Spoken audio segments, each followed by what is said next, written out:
A história de hoje é daquelas que começam na internet e acabam virando uma bola de neve gigantesca. Envolve uma das maiores figuras do YouTube brasileiro, o Felca. E tudo começou não com um vídeo, mas com uma postagem. Uma postagem que acendeu um debate enorme sobre imagem pública versus acusações privadas. Bom, tá aí. É com essa frase que tudo começa. É uma acusação muito pesada, né? E ela já joga na mesa o grande conflito dessa história toda. De um lado, uma denúncia bem séria, pessoal. Do outro, uma imagem pública que até então parecia impecável. Então a primeira coisa que a gente precisa fazer é entender essa acusação a fundo. Quem exatamente fez essa postagem? Qual é o contexto por trás disso? E por que ela causou tanto barulho tão rápido? Quem tá falando é uma ex-parceira do Felca. E ela deixa claro que a questão não é sobre um simples término de namoro. O que ela alega é que a experiência que teve nesse relacionamento deixou marcas bem profundas e que duram até hoje.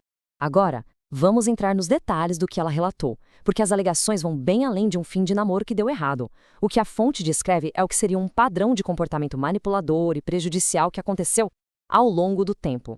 A narrativa que ela constrói segue uma linha do tempo bem clara de eventos que, para ela, foram manipuladores. Começa aos 18 anos, quando eles se conheceram. Depois, um período morando juntos, que ela descreve como de muita vulnerabilidade emocional. Aí vem um episódio bem específico, o incidente do açaí, que teria sido um abandono. E, por fim, ele reaparecendo já com outra namorada. E aqui está o centro da acusação, a ideia de que a imagem pública do Felca seria uma grande fabricação. Segundo ela, esse Felca que todo mundo conhece na internet não seria real, e sim um personagem muito bem construído que ele interpreta o tempo todo. E tem mais um ponto que ela levanta da perspectiva dela, um diagnóstico de autismo que ela recebeu mais tarde.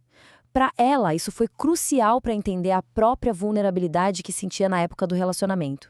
O que fez essa história explodir de verdade foi o timing. Foi justamente o que o Felca estava fazendo na TV aberta, em rede nacional, naquela mesma época.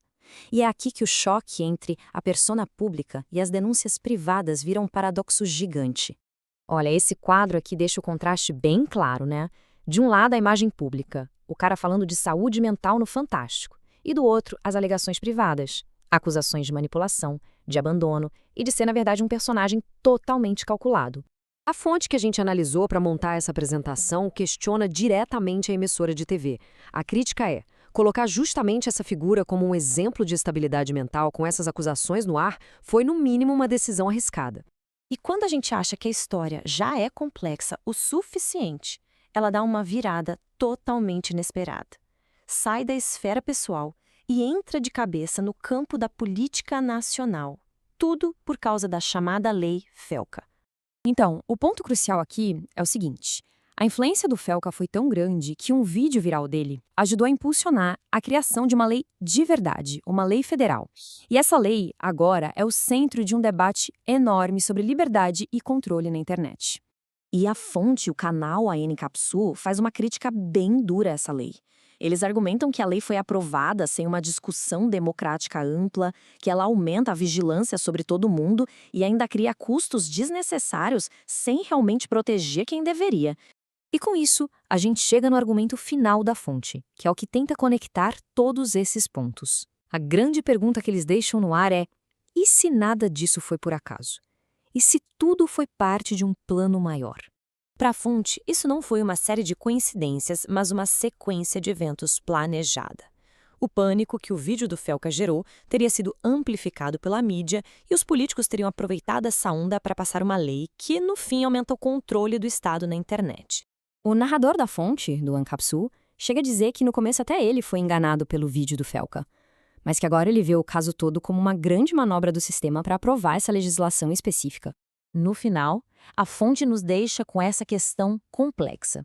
Afinal, o que a gente tem aqui? É uma disputa pessoal que se tornou pública?